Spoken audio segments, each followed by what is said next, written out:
আওয়ামী লীগ জাতীয় পার্টি রূপে ফিরে আসবে। তাহলে আওয়ামী লীগের দশরকে জাতীয় পার্টি, এই জাতীয় পার্টির আওয়ামী লীগের প্রতি মায়া মহব্বত ভালোবাসা রয়েছে। তার মানে এখন ডক্টর মোহাম্মদ ইউনূসের দায়িত্ব এই জাতীয় পার্টি এবং 14 দলের সাংগঠনিক কার্যক্রম নিষিদ্ধ করা। প্রধান নির্বাচন কমিশনারকে আমরা আরো বলেছি, মনে করেন যে আওয়ামী লীগ এবং তার অ্যাসোসিয়েটস নির্বাচনে অংশ নিতে পারলো না, তাহলে আওয়ামী লীগের দশরকে জাতীয় পার্টি, 14 দল, তো জাতীয় পার্টি তো সবসময় বলছে যে আগামী নির্বাচনে আওয়ামী লীগ অবশ্যই অংশ নিতে পারবে বা তাদেরকে নিয়েই ইনক্লুসিভ নির্বাচন অনুষ্ঠিত করতে হবে। তার মানে এই জাতীয় পার্টির আওয়ামী লীগের প্রতি মায়া মহব্বত ভালোবাসা রয়েছে, যেটা জিএম কাদেরের বক্তব্যের মাধ্যমে বারবার আমরা শুনছি।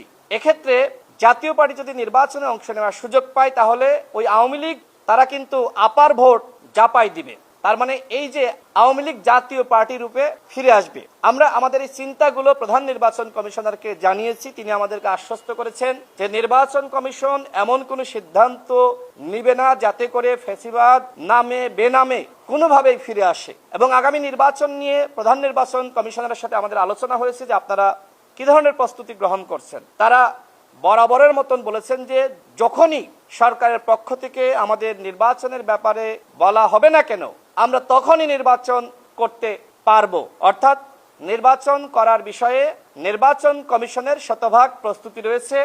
সেই বিষয়টি মাননীয় প্রধান নির্বাচন কমিশনার আমাদেরকে আশ্বস্ত করেছেন।